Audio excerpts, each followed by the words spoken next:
দুনিয়া দিয়ে আমরা আখিরাত সাজাবো। আল্লাহ রাব্বুল আলামিন কোরআনুল কারীমে সুন্দর করে একটি জায়গায় বলেছেন, যারা পারেন ঠোঁট মিলিয়ে আমার সাথে পড়ুন, রাব্বানা আতিনা ফিদ দুনিয়া হাসানাতাও ওয়া ফিল আখিরাতি হাসানাতাও ওয়া কিনা আযাবান নার ওয়াজআলনাল জান্নাতা মাআল আবরার। জোরে বলুন আল্লাহু আকবার। আল্লাহ বললেন, বান্দা তুমি আমার কাছে তুই হাত তুলে দোয়া করো, আমার কাছে চাও, দুনিয়া এবং আখিরাতের কল্যাণ চাও। তাহলে দুনিয়া এবং আখিরাতের কল্যাণ কার কাছে চাবো? জোরে বলেন, কার কাছে চাবো? আল্লাহর কাছে চাবো দুনিয়া এবং আখিরাতের কল্যাণ। তাহলে দুনিয়াতে সৎ ব্যবসা, হালাল রিজিক খাওয়া, সুদ থেকে বাঁচা, যত অন্যায় আছে সব অন্যায় থেকে বেঁচে থাকার জন্য প্রার্থনা থাকবে একজনের জন্য, তিনি কে? তাহলে আমাদের সকল চাওয়া কার কাছে হবে? অবশ্যই আল্লাহর কাছে হবে। তাহলে প্রথম গুণ যেটা হলো সেটা হলো কি, আমরা কি আনবো? ঈমান আনবো। তাহলে ঈমান আনতে লাগলে, ঈমান যদি আমরা জানি, তাহলে কোন কিতাবের সাথে সম্পর্ক রাখতে হবে বলেন? কোরআনের সাথে সম্পর্ক রাখতে হবে। আল্লাহ বলেন, কোরআনের সাথে যার সম্পর্ক বেশি তার সাথে আল্লাহর সম্পর্কও বেশি। কোরআনের সাথে যার সম্পর্ক নাই তার সাথে আল্লাহরও কোনো সম্পর্ক নাই। তাহলে আমরা কোরআনটা পড়ব এবং জানবো, যদি বলি ইনশাআল্লাহ। আচ্ছা, এই কিতাব যে আল্লাহ পাককে একটা চিঠি বা একটা গাইডলাইন আল্লাহ দুনিয়াতে দিলেন, এই কোরআনে কি কোনো ভুল আছে? আসতে বলবেন না, ভুল আছে কি? কোনো বিজ্ঞানীরা এটাকে রিসার্চ করে কি ভুল ধরতে পেরেছে? ভুল ধরতে পারে নাই। আল্লাহ রাব্বুল আলামিন পবিত্র কোরআনুল কারীমের 2 নম্বর সূরা সূরাতুল বাকারা 2 নম্বর আয়াতের মধ্যে সুন্দর করে বলছেন, যারা পারেন ঠোঁট মিলিয়ে আমার সাথে পড়ুন, যালিকাল কিতাবু লা রাইবা ফি হুদাল লিল মুত্তাকিন। জোরে বলুন আল্লাহু আকবার। আল্লাহ বললেন, এই কোরআনটা আমি তোমার জন্য এজন্য দিলাম, এই মধ্যে কোনো সন্দেহর অবকাশ পর্যন্ত নাই। জোরে বলেন সুবহানাল্লাহ। আর এটা হিদায়াত করবে কাদের জন্য? যারা মুত্তাকি। অন্য জায়গায় আল্লাহ সুন্দর করে বলছেন, কোরআন কেন নাজিল করেছি বান্দা, তুমি কোরআনকে প্রশ্ন করো। কোরআন সুন্দর করে জবাব দিচ্ছেন, যারা পারেন ঠোঁট মিলিয়ে পড়ুন, আলিফ লাম রা কিতাবুন আনজালনাহু ইলাইকা লিতুখরিজান নাসা মিনাজ-যুলুমাতি ইলান নূর। জোরে বলুন আল্লাহু আকবার। ও Muhammad sallallahu alaihi wasallam, obedient this holy Quran to you the lead the mankind out of darkness into the light. আল্লাহ বললেন যে কোরআন আমি বান্দাকে দিলাম এজন্য যে এই কোরআন একটা কারণে উদ্দেশ্য করেছি, মানুষকে হলো অন্ধকার থেকে আলোর পথে নিয়ে আসবে। কোথা থেকে নিয়ে আসবে? অন্ধকারে যাতে মানুষ না যায়, তাহলে অন্ধকার থেকে ফিরে নিয়ে আসার জন্য আল্লাহ বলেছেন এই কিতাবটা দিয়েছি। যেটা বলতেছিলাম ভুল, কোরআনে ভুল নাই, এটা মুত্তাকি যারা তাদের জন্য হিদায়াতকারী। আল্লাহ রাব্বুল আলামিন পবিত্র কোরআনুল কারীমে সুন্দর করে জানিয়ে দিলেন, যারা মুত্তাকি তাদের জন্যই হিদায়াত করবে না, বরং কাদের জন্য কোরআন হিদায়াত করবে আল্লাহ সুন্দর করে জানিয়ে দিচ্ছেন, শাহরু রমাদানাল্লাযী উনজিলা ফীহিল কুরআন হুদাল লিন্নাসি ওয়া বাইনাতিম মিনাল হুদা ওয়াল ফুরকান। জোরে বলুন আল্লাহু আকবার। আল্লাহ বললেন, বান্দা আমি রমজান মাসে কোরআনটা নাজিল করলাম, এই বরকতময় মাসের কোরআনটা নাজিলের মধ্যে দিয়ে বান্দা ইমানদার নারী পুরুষকে হক এবং বাতিলের পার্থক্য করার রাস্তা দেখিয়ে দিয়েছি। জোরে বলেন সুবহানাল্লাহ। ফুরকান শব্দের অর্থ হচ্ছে পার্থক্যকারী। কোরআনের আরেকটি নাম কি? ফুরকান। তাহলে আমরা দেখেছি যে বিজ্ঞানীরা কোরআনকে গবেষণা করতে এসে ভুল ধরতে এসে নিজে ইসলাম গ্রহণ করছে। জোরে বলেন সুবহানাল্লাহ। 1981 দশকের দিকে ফ্রান্সের প্রেসিডেন্ট ছিলেন পাসোয়া মিথের। এই পাসোয়া মিথের মিশরের রাজধানী কায়রোতে মিশরের সরকারকে চিঠি লিখলো যে আপনাদের যে ফেরাউনের লাশ আছে এই লাশটা আমাদেরকে দেন, আমরা এই লাশটা কী করব, গবেষণা করব। তখন মিশরের সরকার রাজি হয়ে এই কায়রো থেকে লাশটা তারা ফ্রান্সে পাঠালো।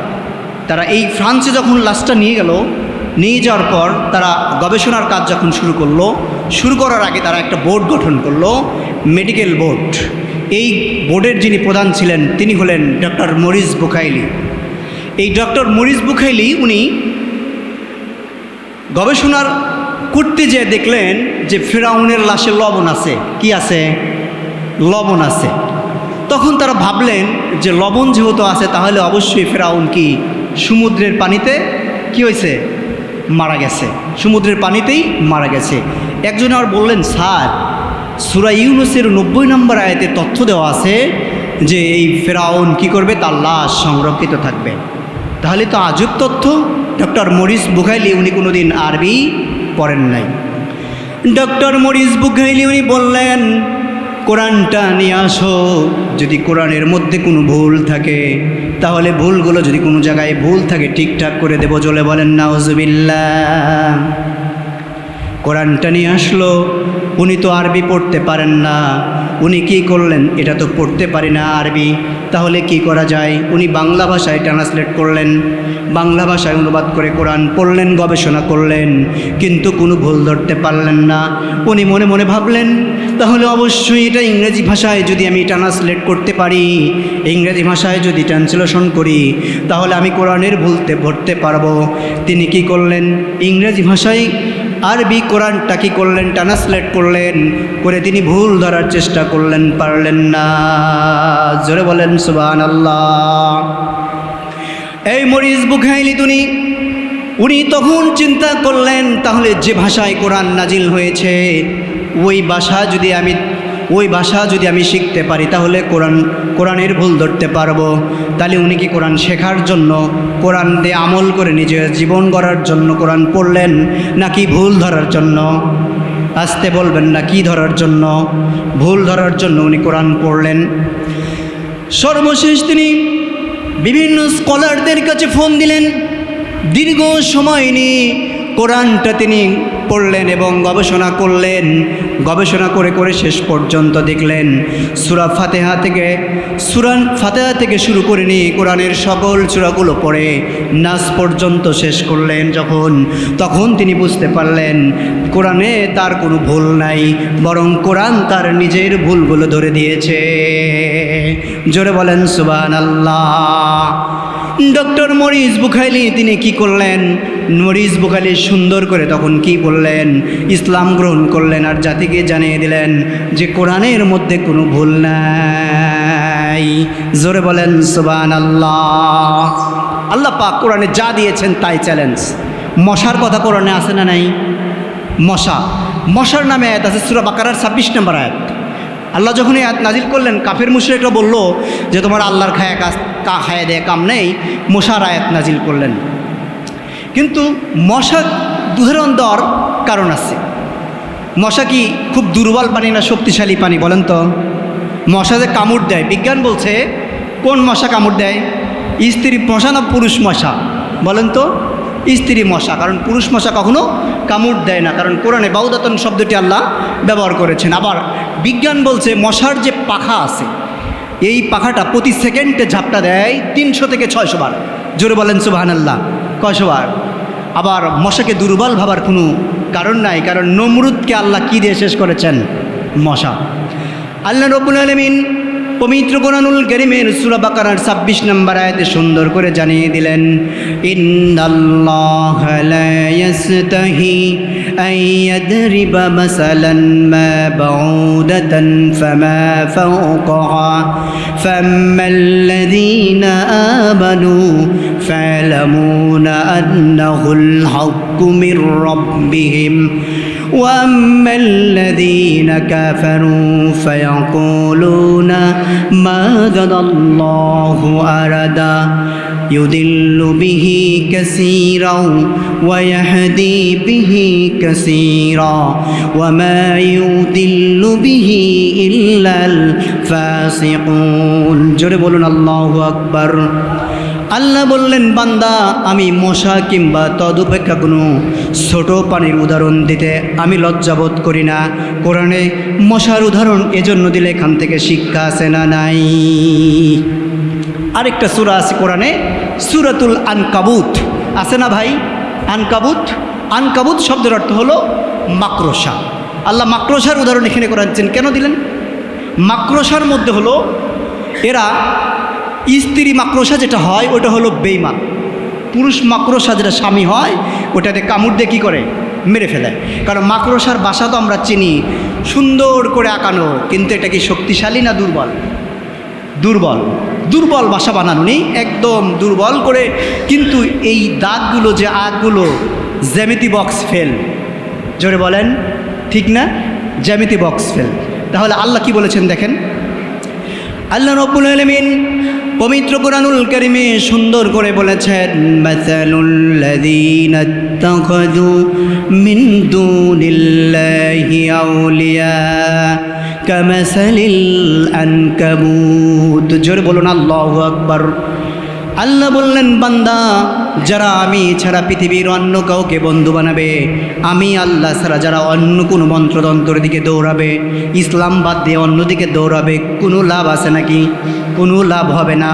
আল্লাহ সুন্দর করে সূরা ইমরানের মধ্যে বলছেন, ওয়ামাই ইয়াবতাগি গায়রাল ইসলাম দীনান ফালা ইয়াকবাল মিনহু ওয়া হুয়া ফিল আখিরাতি মিনাল খাসিরিন। জোরে বলুন আল্লাহু আকবার। আল্লাহ রাব্বুল আলামিন বললেন, ইসলাম ছাড়া বান্দা যদি তুমি অন্যদিকে দৌড়াও, অন্য মতবাদের দিকে দৌড়াও, যত মন্ত্রতন্ত্র আছে, যত বিধান আছে, তোমার কি মুক্তি সম্ভব হবে নাকি?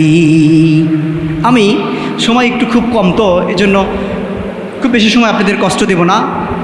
আমরা আকাশে দেখি মেঘ, অনেক সময় দেখি না সূর্য ঢেকে ফেলে। এখন কি আকাশে মেঘ আছে? মেঘ আছে। সূর্য কি দেখা যাচ্ছে? দেখা যাচ্ছে না, কারণ মেঘ সূর্যটাকে কি করেছে? ঢেকে ফেলেছে। বিজ্ঞান হতাশ, অনেক দিন হলো তারা গবেষণা করছে এর তথ্য উদ্ঘাটন করার জন্য, যে মেঘটা আকাশে কেন হয়, কিভাবে সূর্যটাকে ঢাকে। 19 এবং 20 শতকের মাঝামাঝি এসে তারা গবেষণা করতে উপলব্ধি হয়েছে যে মেঘের জন্য প্রথমে হয় বায়ুর প্রবাহ, তারপরে মেঘের স্থূপীকরণ, সেই ঘনীভবন থেকেই বৃষ্টির দ্বার উন্মোচিত হয়।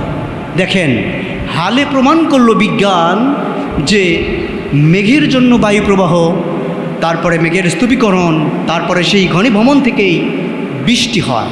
অথচ আল্লাহ পাক 1500 বছর আগে কোরআনে বলছেন। সুবহানাল্লাহ বলবেন না? আরও জোরে বলেন সুবহানাল্লাহ। আল্লাহ রাব্বুল আলামিন পবিত্র কুরআনুল কারীমের সূরা রুমের 48 নম্বর আয়াতে সুন্দর করে জানিয়ে দিলেন, আল্লাহুল্লাযী উরসিলুর রিয়াহা ফাতুসিরু সাহাবান ফায়াবসুতুহু ফিস সামাই কাইফা ইয়াশাউ ওয়া ইয়াজআলুহু কিসাফান ফাতারাল ওয়াদাক ইয়াখরুজু মিন খিলালিহি ফাইযা আসাবা বিহি من يشاء من عباده إذا هم يستبشرون। জোরে বলুন আল্লাহু আকবার। আল্লাহ বললেন, বান্দা আমি তোমাদের জন্য যে বৃষ্টি নাজিল করি, বৃষ্টি বর্ষণ করে আকাশ থেকে, এই বৃষ্টির জন্য প্রথমে বায়ুর প্রবাহ, তারপরে মেঘের স্থূপীকরণ, এরপর এই ঘনীভবন থেকেই আমার আকাশে যেখানে যেইভাবে খুশি মেঘমালাগুলো ছড়িয়ে দিই। জোরে বলেন সুবহানাল্লাহ। তাহলে চিন্তা করেন, বিজ্ঞান এখান থেকে রিসার্চ করে বের করলো যে মেঘের জন্য কি, এই তো হালে 50-60 বছর বা 100 বছর আগে, আর আল্লাহ 1500 বছর আগে কোরআন শরীফে পড়ে দিলেন। জোরে বলেন সুবহানাল্লাহ। তাহলে পানি কতটুকু দেন, কিভাবে তোলেন, কিভাবে নাজিল করেন? বগুড়ার ওই খাল বিল কোন ঝিল, কোন পুষ্কুনি, কোন নর্দমার পচা পানিগুলো আল্লাহ রাব্বুল আলামিন বাষ্পীয় করে আকাশে তুলে নেন।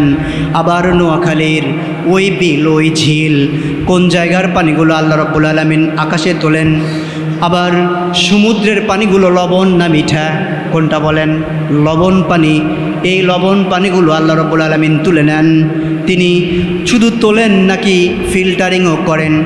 আমরা কি বৃষ্টির পানিতে কোনো দিন দেখছি নাকি ময়লা পড়ছে? দেখছি। একদম ফ্রেশ পানি। আর একটা একদম শেষ করি, ফ্রেশ পানি, বৃষ্টির পানিতে কোনো ময়লা নাই, সুন্দর পানিগুলো আল্লাহ নাজিল করেন।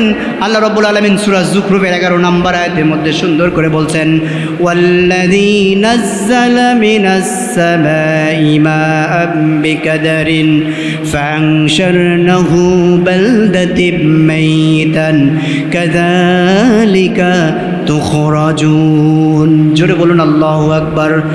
আল্লাহ বললেন, আমি সেই রব, সেই মহান প্রভু যিনি আপনাদের জন্য আকাশে এমন পানি তুলে নেই যেই পানিগুলো বৃষ্টি আকারে নাজিল করি, বৃষ্টি আকারে কমও তুলি না, আবার নাজিলের সময় কমও নাজিল করি না, বেশিও নাজিল করি না। জোরে বলেন সুবহানাল্লাহ।